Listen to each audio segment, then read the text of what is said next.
Hi, I'm Piggy. Welcome back to more Let's Play Super Mario Galaxy. In the last part, I did stuff, and in this part, I'll do more stuff. What stuff? I don't know yet. If you have no comments, I'm going to go into the garden alone. Or with a friend. If I haven't said this already, I'm saving this for later. Just so you know. Alright. Normally I use the teleporter, but today I'm going to use the red star so we get awesome red star music. See if we can fly up with the red star. We just get fly higher and higher and higher.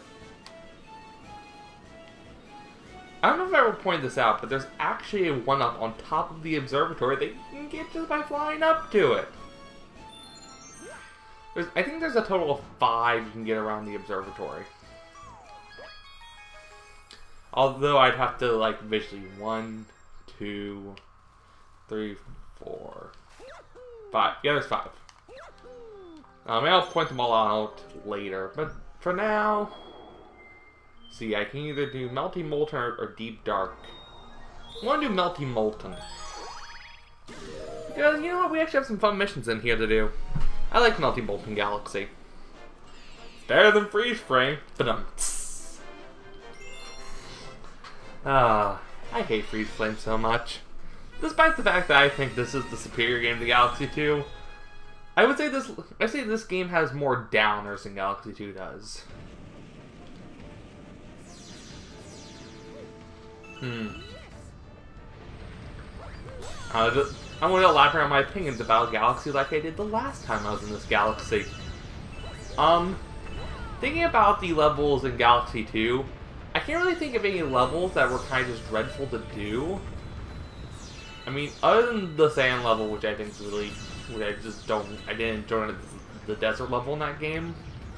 There aren't that many I can think of that are like, oh man, this level's bad. Except the Perfect Run. That level is not fun. It's hard, it's a challenge, I get that, it's just not fun.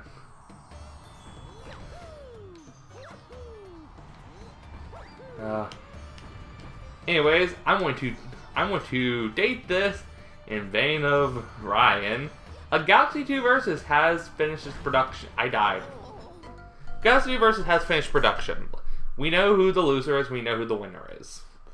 I'm not going to talk about any more than this because I want you to go watch the series, and I feel like spoiling it before the Green Star Versus even finished being out because Ryan sucks at posting stuff would not be fair to you. I mean, you shouldn't be punished for the fact that he doesn't know how to keep a consistent upload schedule. But anyways, yeah, this is actually pretty difficult platforming here. I'm not going to lie. I mean, sometimes you just long jump in the meteors, and that's just how you have to do things. Don't you just long jump in the meteors every now and then? Alright. Right here, we have another collect the 5 star chips planet.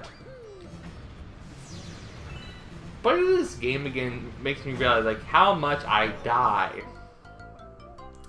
It makes me realize how much they use the 5 star chip mechanic. It's, as I said before, like the 5 star chips and the 5 silver star mechanics. It's basically this game's version of a red coin mission. Go around and seek out 5 MacGuffins. I think I'm using my I believe that would be fantasy. My fantasy terminology correctly. I'm not much of a television guy. As I think I've made very clear in the past, I'm not a television guy. I've never watched the Super Hulocks. I'm sure they're all great. I'm sure they're all great shows. I do at least know enough to know that they are different shows. But like, I don't watch TV that much.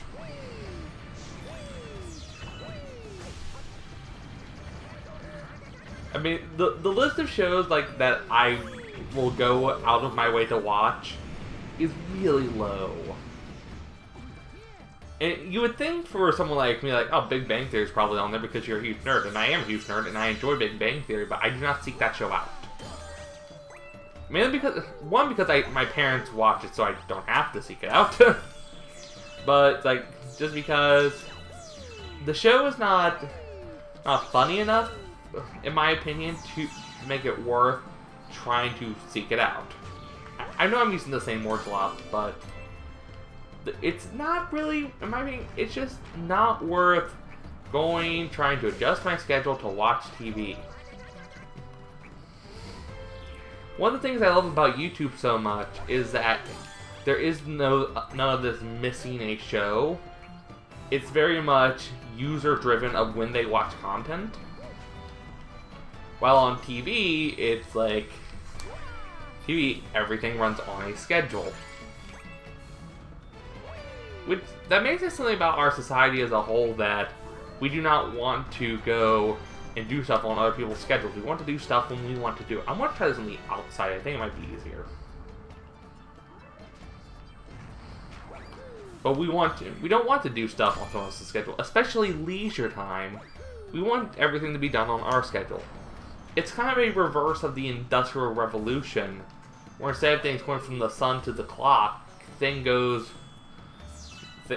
go back to the sun again. It's like, when do you want to do this? I am just killing everything except the thing I want to kill, which is the glass. This has been kind of a deep conversation. For those of you who hate deep conversation, I'm sorry, but this conversation got a little deep, talking about the desires of our culture. But enough deep stuff. We have glass to destroy, so we're going to destroy the glass. Oh man. Fly away.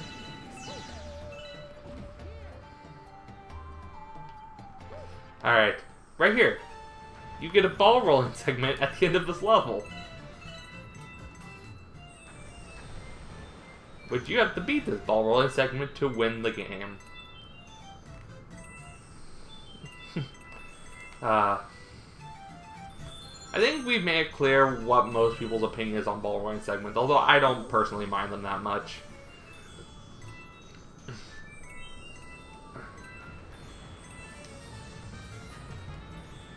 I do kind of get, it's like, this should not be that much of a mechanic, because it's, a lot of times the challenge is just trying to control yourself. I will say this. I'll take these ball-pushing physics over Okami's any day of the week. Okay. Right here we got a reverse ball challenge, where instead of having to jump around holes, you jump on holes, which is weird. And here we have an exit, which I can't seem to go in. Go, Mario, go in the thank you. That is an awesome freeze frame. I hope that becomes the thumbnail. But here we go. Star collected. Yeah. I think I've been recording for like 6 minutes at this point. It's 6 or 8. I mean, you do not care about this. I need to have an episode where I talk about the ins and outs of video and recording, stuff like that, and branch it off so people who don't care don't have to do anything about it. Ooh, I'm going to go ahead and get this comment out of the way. The Daredevil comment for Deep Dark, which is the Kamala mission. So let's go and fight Ghost Ship Daredevil Run. Thankfully, you don't have to do the whole level again, just the Ghost Ship. Which I personally really love Kamala, so I'm okay with this.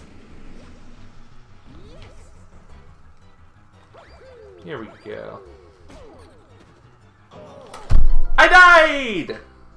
Ooh, that clipped. Oh, I'm sorry, ears of the viewers. Oh. A quick little lesson in audio. Audio is recorded in waves, and if the volume of your audio is too loud, then part of the wave gets cut off. Think of it of drawing squiggles inside a rectangle. If you draw the squiggles too high, they go outside the rectangle. And anything that goes outside the rectangle just isn't actually there. So that's when you get the buzzing.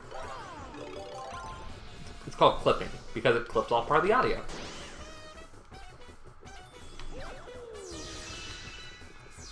Alright. You're one to throw fire at me, Camilla. I love the Camilla boss fight a lot. For those of you who don't know, I'm a fan of this boss fight. Alright, once you get 2 hits on Camilla, Camilla's gonna be like, well, I'm just gonna go to the ceiling. What now? So you have to go to the ceiling, which is kind of a pain, because it's like, hey, fireballs. You know? We're just going to give you fireballs, and that's just how it's gonna be. I highly recommend killing her minions, because they will make more fireballs in the area, and you don't need more fire. Camilla has plenty of fire. You don't want to try to dodge fire while trying to hit Camilla with the shell. Now, I've said this before, but I think this fight's actually easier, because Camilla does not have a moving time. She does a little twirl when she appears, which gives you time to aim. In the other fight, she just slowly moves, which actually, in my opinion, makes it harder.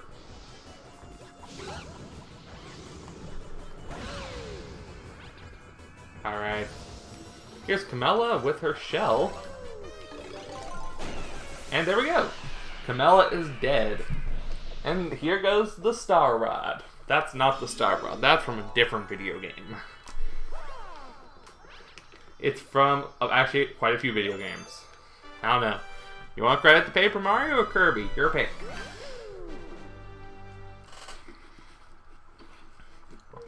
Alright. We can go ahead and do another mission. Alright. Got a star. Moving on. Let's see what we can do now. What do I still have left to do? I don't even know. Hey, yo, Luma. What's going on? Okay, only thing I have left here is the purple coin mission. So, I'm going to stay in the garden for a bit. Okay, so we'll go ahead and do the last star of Milky Molten Galaxy because I enjoy this mission a lot. And I'll finish off Deep Dark Galaxy and we'll start getting the comments. Side note, when you beat every... When you have gotten every normal star in the game, then comments will appear exclusively.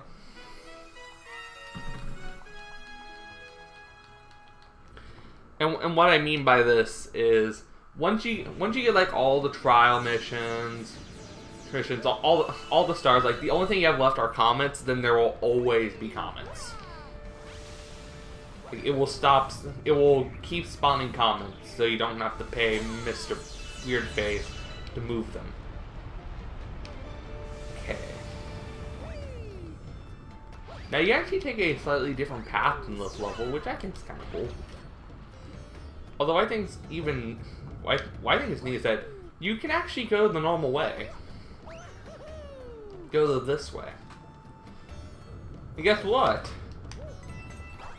You can still... Going this way is okay. This is what I mean when I'm talking about how Galaxy has really open level design. So I can just drop down here, and I skip a little wall platforming second they're going to have you do. But I didn't do it. Right here we got another, I think this is another collect the Starship planet. Oh, this is actually a destroy them all planet, not a kill them all planet. Haha. Alright. Over here we have things. And over here we have more things.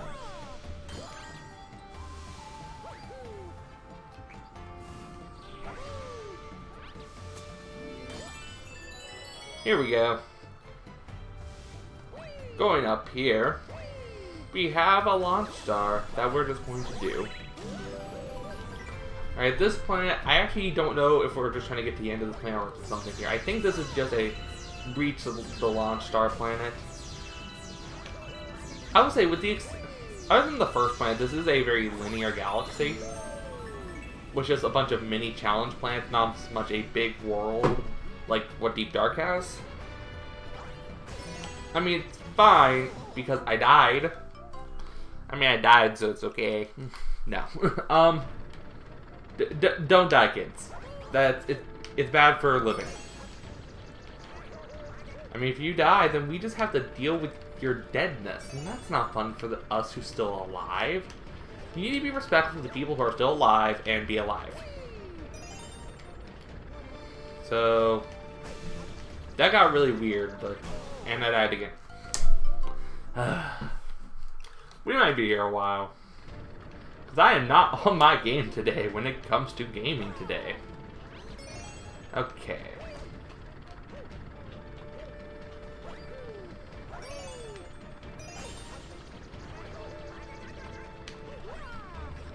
Alright.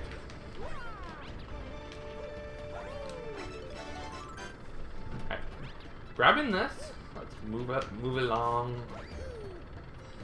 Get more star chips. Here we go. And in order to leave, we have to go back where we started. I do love how a lot of people forget this, but there is a justification for the 5-star chips, which is in the first mission. A meteor smashes it. And considering this is a world with a bunch of meteors, it would make sense that there's a lot of star chip missions. Continuity.